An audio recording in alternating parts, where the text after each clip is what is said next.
ശിവന്യ എന്ന പേര് വെച്ചിട്ടാണ് കേട്ടോ ഇന്നൊരു കുട്ടി കഥ പറയാൻ പോകുന്നത്. ഒരുപാട് കുട്ടികൾ കമന്റ് ചെയ്തു. പക്ഷേ എനിക്ക് കഥയൊന്നും ചെയ്യാനായിട്ട് സമയമൊന്നും കിട്ടിയില്ല. മറ്റു പല തിരക്കുകളായിരുന്നു കേട്ടോ. അപ്പോൾ ഇന്നൊരു കുട്ടി കുരങ്ങന്റെ കഥയാണ് പറയുന്നത് കേട്ടോ. വളരെ സൂത്രശാലിയായ ഒരു കുട്ടി കുരങ്ങനായിരുന്നു മങ്കു. അവൻ എപ്പോഴും ഓരോരോ സൂത്രങ്ങൾ ഉണ്ടാക്കിക്കൊണ്ടിരിക്കും. മറ്റുള്ള മൃഗങ്ങളെയൊക്കെ ദ്രോഹിക്കാൻ അവന് ഭയങ്കര ഇഷ്ടമായിരുന്നു കേട്ടോ. ഒരു ദിവസം അവൻ നോക്കിയപ്പോൾ ഒരു പുൽമേട്ടിനുള്ളിൽ ഒരു മുയലും കുഞ്ഞിരുന്ന് ക്യാരറ്റൊക്കെ തിന്നുന്നത് കണ്ടു. അത് കണ്ടപ്പോൾ ഇവൻ ഒരു പണി കൊടുക്കണമെന്ന് നമ്മുടെ മങ്കുവിന് തോന്നി. അവൻ പെട്ടെന്ന് തന്നെ അടുത്ത് കിടന്ന ഒരു കൊച്ചു മുള്ളെടുത്തിട്ട് അവൻ്റെ കാലിലേക്ക് തറച്ചു കയറ്റി. എന്നിട്ട് ഒച്ചത്തിൽ കരയാൻ തുടങ്ങി. അയ്യോ, എൻ്റെ കാലിൽ മുള്ളുകൊണ്ടേ, എൻ്റെ കാലിൽ മുള്ളുകൊണ്ടേന്ന്. മുയലച്ചൻ വന്ന് നോക്കിയപ്പോൾ ആ മുള്ള അങ്ങനെ ആഴത്തിൽ തറഞ്ഞിട്ടൊന്നും ഉണ്ടായിരുന്നില്ല. എങ്കിലും കുരങ്ങച്ചിന് വേദന എടുക്കുന്നുണ്ട് കണ്ടപ്പോൾ മുയലച്ചൻ എന്ത് ചെയ്തെന്നറിയോ, പതുക്കെ ആ മുള്ളൂരി ആ കുറ്റിക്കാട്ടിലേക്ക് തന്നെ വലിച്ചെറിഞ്ഞു.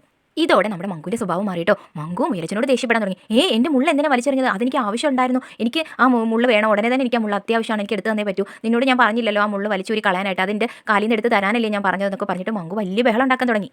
പിന്നീട് മങ്കു മറ്റൊരു സൂത്രം കൂടി പറഞ്ഞു. എന്താണെന്നറിയോ, ആ മരക്കൊമ്പിൽ ഉറങ്ങിക്കൊണ്ടിരിക്കുന്നത് എൻ്റെ അപ്പൂപ്പൻ കുരങ്ങനാണ്. അപ്പൂപ്പൻ കുരങ്ങൻ വലിയ ദേഷ്യക്കാരനാണ്. അയാളോട് പറഞ്ഞാൽ നിന്നെ അയാൾ ശരിയാക്കുന്നു. പാവം മുയലച്ചൻ അവിടെ എല്ലാം നോക്കിയെങ്കിലും അവൻ ആ മുള്ള കണ്ടെത്താനായില്ല. അവൻ ആകെപ്പാട് പേടിച്ചു പോയിട്ടോ. നമ്മുടെ മങ്കു ആണെങ്കിലോ മുള്ള കിട്ടാതെ അവിടുന്ന് പോകില്ലെന്ന വാശിയും. പാവം മുയലച്ചൻ എന്ത് ചെയ്യും? പെട്ടെന്ന് മങ്കു പറഞ്ഞു, നിന്റെ കയ്യിലെ ക്യാരറ്റ് എനിക്ക് തരാമെങ്കിൽ ഞാൻ ആരോടും പറയില്ല ഈ കാര്യം. എനിക്ക് അത്യാവശ്യമായിരുന്നു ആ മുള്ള. ആ പോട്ടെ, നീ ക്യാരറ്റ് തന്നാലും ഞാൻ ഇത് ആരോടും പറയാതിരിക്കാം, അല്ലെങ്കിൽ ഞാൻ ഇപ്പം തന്നെ മുത്തശ്ശനോട് പറയുന്നു.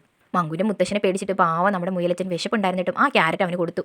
ക്യാരറ്റും വാങ്ങിച്ച് തുള്ളി ചാടിപ്പോയ നമ്മുടെ കുരങ്ങച്ചൻ്റെ കാലിലേക്ക് നമ്മുടെ മുയലച്ചൻ വലിച്ചെറിഞ്ഞ ആ മുള്ള വീണ്ടും ആഴത്തിൽ കൊണ്ടുട്ടോ അവൻ്റെ കാലിൽ നിന്ന് ചോര വരാൻ തുടങ്ങി. അവനെ ഉറക്കെ കരയാൻ തുടങ്ങി.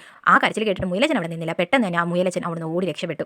ഇനിയും മങ്കുവിനെ സഹായിച്ചാൽ തനിക്ക് വലിയ പണി കിട്ടുമെന്ന് മനസ്സിലാക്കിയ മുയലച്ചൻ ഓടി രക്ഷപ്പെട്ടു കേട്ടോ. നമുക്കും ഇതുപോലെ മറ്റുള്ളവരെ സഹായിച്ച് പണി കിട്ടാറുണ്ടല്ലേ.